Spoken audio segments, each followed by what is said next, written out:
I'm unable to assist with that. I want to share the moment I stopped trusting the timeline. It wasn't dramatic or marked by a single photograph. It was quieter. One Tuesday afternoon, I examined an architectural survey of a mid-18th century European structure, and that's when everything began to shift for me. The official record describes the building as a customs depot, but I noticed something unusual. The ceiling clearance was 40 feet, designed for horse-drawn carts and men with ledger books. I pondered this for a while before examining the adjacent areas for more clues. Long parallel berths and covered walkways featured massive mooring points along the exterior walls, depicted in architectural drawings as hitching posts for horses. However, these hitching posts were not at ground level. They were positioned 3 stories up, facing the sky. I focused on the customs depot, closing one survey and opening another to explore further. The term began to feel like a careful translation of something deeper. This is where the investigation truly begins, not with planes, but with the depot's essence. This story doesn't start with the Wright brothers at Kitty Hawk in 1903, nor with the familiar certificates and newspaper clippings. Instead, it begins much earlier, with structures that seem impossible and infrastructure that feels too deliberate to ignore. This is the story of airports that existed before they were meant to. Let's consider what an airport truly is. If we remove the jet bridges, duty-free shops, and departure boards, what remains? It's a fascinating exploration of their original purpose and evolution over time. Strip away everything modern, and what remains? At its core, an airport consists of specific features. A large, flat, open approach that's unobstructed, and structures designed to shelter enormous vehicles from the weather. Mooring requires mast or anchor points along with fuel and supply infrastructure. Passenger processing involves arrival, departure, waiting, and transfer. Effective administrative oversight is essential for coordination and communication within the network, which is fundamental to the core function of an airport. Now, with that definition in mind, let's explore a different category of structures. These include warehouses, agricultural stations, military depots, and exhibition grounds, places we often perceive differently, yet they hold unique functional significance in our understanding. Throughout the 18th and 19th centuries, across various continents, I discovered architectural complexes that closely resemble the functional profile of an aerial transit hub, particularly in rail marshalling yards, highlighting a fascinating connection in design and purpose. Not partially or vaguely, but precisely. Once you start tabulating it, the truth becomes clear. A mid-18th century transit hub, according to official historical records, simply does not exist. That is the definitive answer. That's the complete answer. There were no transit hubs, just coaching inns, port docks, and river landings. Modest and functional, designed for human bodies and animal labor. This is what 1750 looks like in textbooks. Now, let me share my findings. In Western Europe, numerous large enclosed structures from the early to mid-1700s showcase unique architectural features that remain unexplained in the official timeline. These buildings boast long, unobstructed interior spans of 50 feet, raising intriguing questions about their origins, reach extraordinary heights, featuring vaulted ceilings and external anchor points. The wide, flat approach corridors, whether paved or cleared, ensure unobstructed access, while sophisticated drainage systems effectively manage water away from these impressive structures. Loading surfaces, not warehouses, define these structures. The proportions differ. Warehouses focus on stackable vertical storage with close walls and high shelving. Instead, these structures optimize for different needs, emphasizing functionality over traditional warehouse design. Horizontal clearance, ceiling height, and lateral access define a hangar, not a warehouse. Interestingly, many of these structures are labeled in regional maps and surveys of the time, with vague terms like Grand Depot, Civic Pavilion, or municipal hall. Commerce. With descriptions so generic, they convey little about a time known for its detailed record-keeping, including property records, tax assessments, and precise land surveys. These structures are well documented in history. The official explanation weakens when faced with the dimensions and layout of the civic pavilion. It becomes less convincing, especially when you stand in front of one of these buildings and count the anchor rings, revealing gaps in the narrative. I need to discuss the photographs. I understand your thoughts. The 1700s predate photography, and daguerreotypes only emerged in the 1830s. Practical photographic technology, as we know it, didn't arrive until the mid-19th century. This is an important aspect of the story.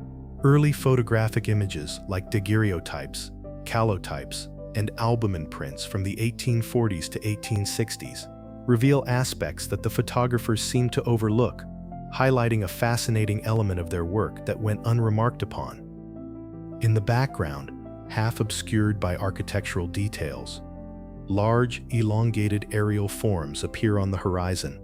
They're not birds or clouds, but cigar-shaped or rounded structures, sometimes featuring what look like gondolas, blending seamlessly into the ordinary scene. Sometimes moored, sometimes appearing to approach or depart from large clearance structures. Lighter than air travel has a clean official history. These fascinating examples highlight the evolution and significance of this unique mode of transportation. In 1783, the Montgolfier brothers launched hydrogen balloon flights. Steerable airships, or dirigibles, emerged in the 1850s, becoming practical by the 1880s and 1890s. In the early 20th century, Zeppelin technology seemed to evolve smoothly. However, this prompts an important question. Why do some photographs from the 1840s, long before steerable airships were thought to exist, depict what look like moored dirigibles? Why, when urban skylines are discussed, does the academic community often respond with dismissal rather than investigation? They label these as photographic artifacts, cloud formations, or processing errors, not elongated, cigar-shaped structures with visible gondolas, nor objects moored at rooftop height, nor things hovering in fixed positions. No, these were cloud formations. The silence was deafening, deepening the mystery in a way that feels almost impossible to grasp. The globe, manifesting in various forms, these architectural elements, from long corridors to elevated points, appear consistently, suggesting a shared purpose or design philosophy that transcends regional boundaries and invites deeper exploration. Across continents and cultures, seemingly unrelated civilizations exhibit striking precision. In North America, colonial structures from the mid to late period, even those before the Revolutionary War, reveal fascinating connections in architectural design through their shared proportions. Grand civic buildings in early American cities featured ceiling clearances that surpassed functional needs. Many of these structures were later repurposed, transformed into train stations as the railroad era emerged, adapting to new uses over time. In the early 20th century, 3 distinct transit modalities were first utilized in a single building. It's fascinating how a structure built in 1740 aligns so well with technology that once seemed incompatible. For another 160 years, technology evolves, only to be replaced by something new that fits seamlessly into the next phase. This pattern is evident in South America, where colonial-era administrative complexes feature similar vaulted approach halls. The flooring is overbuilt, designed to support loads far beyond what a warehouse or government building would need. It features the same anchor points and drainage systems. In areas where Spanish colonial records meticulously detail every nail and beam, these specific structures are simply labeled as administrative complex. In Central Asia and the Russian steppe, some researchers have tentatively identified structures linked to what they believe are remnants of an earlier administrative system, yet details remain scarce. Civilization brings us to Tartaria, not as a defined empire or mapped nation-state, but as a term for something that predated our current historical understanding, reduced over time to mere notes on maps, obscuring its true significance.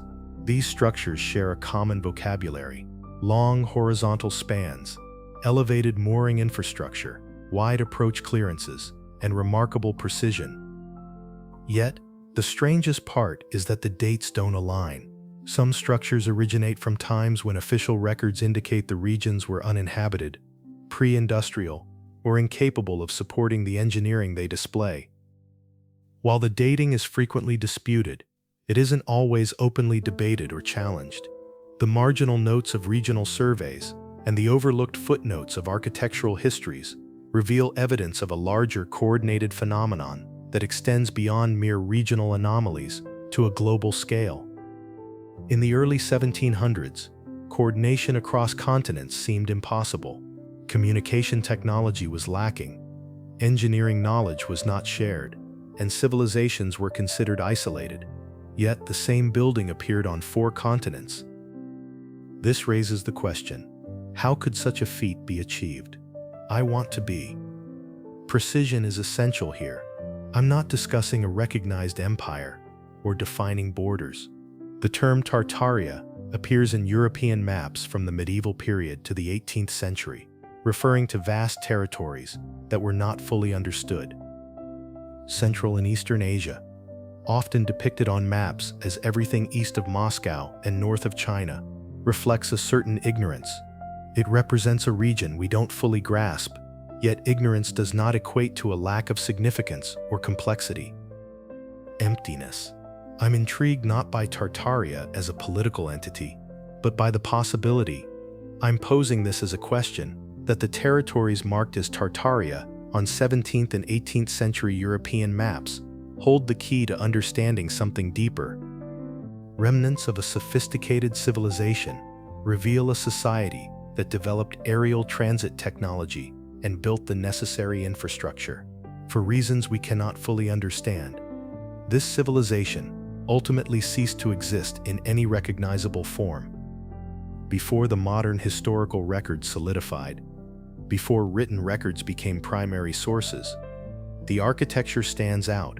European explorers and administrators traversed Central America, revealing a rich tapestry of history that cannot be overlooked.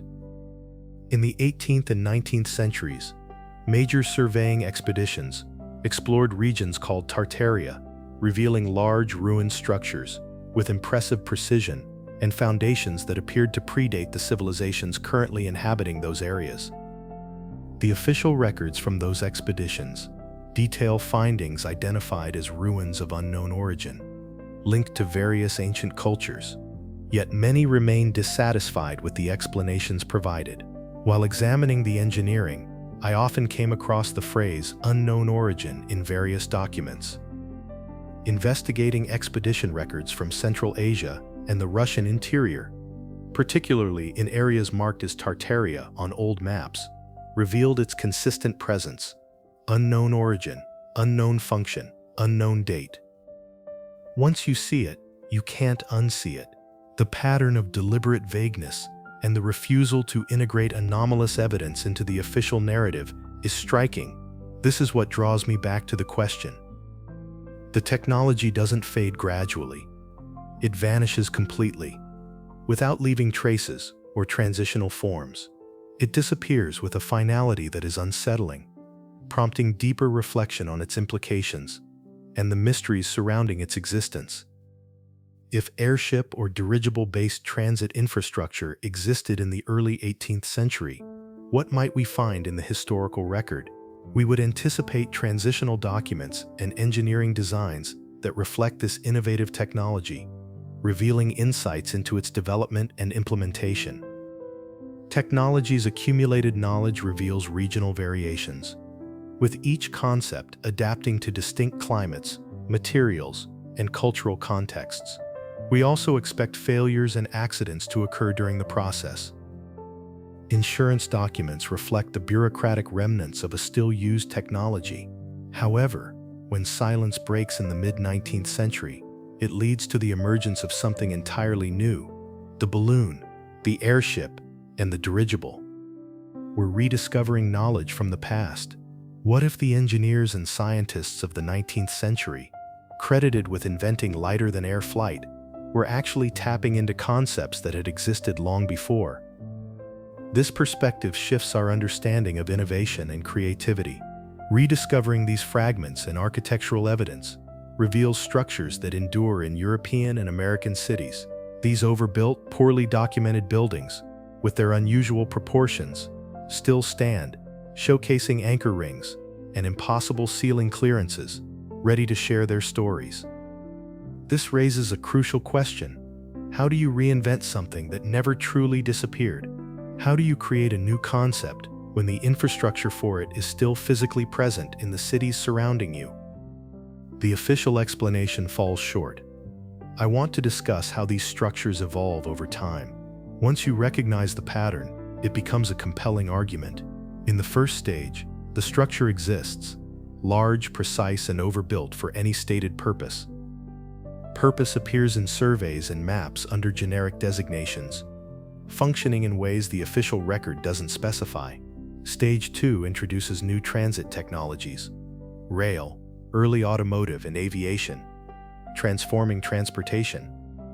The structure is repurposed, not demolished or rebuilt. With minor alterations, new signage, and a different function, the original architecture remains largely intact, preserving its long clearances and anchor points. The structure is ideally suited for its new purpose. In Stage 3, its history is reimagined, showcasing the repurposed building as if it were originally designed for its current function, or aligning its original purpose with modern technology. This was a precursor to the train station it would eventually become. The wide corridors were designed for civic commerce. The original anomaly is now part of a new narrative, with documentation and records absorbed into history. True first function of the structure, which may be lost, classified, or forgotten. The archive envelops the comfortable explanation like water around a stone. This isn't conspiracy in the usual sense. It's something deeper. In a room full of people, there's a subtle yet pervasive tendency for institutions to favor coherent narratives over conflicting evidence. This reflects how official history often smooths out the edges of truths that don't quite fit. The pattern repeats with unsettling precision across continents and centuries, visible in document collections from unconnected institutions. The same vagueness, overbuilding, convenient repurposing, and archive closures appear, though not entirely coordinated. Exploring this category, these early photographs evoke a sense of unease, as they capture moments that blur the line between reality and illusion. This unsettling quality invites deeper reflection on the nature of perception and memory. Digitized archives showcase an unusual aerial form in images linked to large clearance structures. These photos, captured from angles emphasizing the building over the sky, provide intriguing insights into this phenomenon. In the sky, above the rooftops, or against the distant horizon, the form appears elongated and deliberate. Its consistent shape across various images, photographers, cities, and decades suggests it cannot simply be a processing artifact. In the 1850s and 1860s, early urban photography in Europe and North America captured images of structures that would soon be transformed into transit hubs with the arrival of rail technology, marking a significant shift in urban landscapes. As the 20th century approached, the technology of images improved, leading to more reliable archives. The aerial forms seen in earlier images disappeared in later ones. This raises questions about why a specific image processing artifact consistently appeared in those earlier representations. Why do cloud formations gather over buildings with anchor rings at rooftop height? Why do these anomalies appear in early photographs but gradually vanish from records as photographic technology and archival methods advanced over time? The evidence points to something larger than mere coincidence. Then what does that mean for us? I'm not here to dictate your beliefs. I'm sharing my discoveries. These questions have lingered in my mind, compelling me to explore further. If any of this holds truth, what implications does it carry? These structures were intended for aerial transit. If the technology existed earlier than we believe, and if the photographs are genuine, then who constructed them? I prefer to focus on that question instead of answering it. Identifying a civilization or group shifts the discussion from mystery to certainty. I'm not concentrating on mythology. I'm focused on evidence. The structures are real and physically present. Many still stand, displaying unique features, and are documented in accessible surveys for anyone interested in exploring them. The early photographs and vague designations in the official record reveal a pattern of repurposing. Something built those structures and used them. Ultimately, something was lost, not misplaced, but deeply significant, leaving a lingering sense of absence in its wake. Forgotten like small things often are, lost in a way that demands intention. This loss leaves only physical remnants, stripped of context, relabeled, and woven into a different narrative. From afar, it resembles something that might have been, yet remains shrouded in ambiguity and absence. I started this investigation in a customs depot with a 40-foot ceiling, but now I'm left with a simpler question. What was really in the sky? Not what we've been told, or the official list of 18th century aerial objects. What was actually present? What were those anchor rings anticipating? What did those approach corridors lead to? What were the intentions of the people who built, funded, maintained, and operated those structures? Their purpose remains a mystery. As they looked up, an undeniable pattern emerged. The long clearances, anchor points, vague documentation, and photographs with unusual backgrounds revealed structures repeatedly repurposed for each new transit technology, forming an intriguing connection that was impossible to ignore. The archives close, records thin, and the word unknown appears repeatedly in documents from expedition to expedition, continent to continent, century to century, unknown origin, function, and date. The silence was deafening, and the sky felt heavy with something. The deeper you delve, the more the official explanation falters. It's not confined to one place, but spans 4 continents and 3 centuries of vague records and elaborate structures. This raises an important question. What do we truly know about the sky in 1740?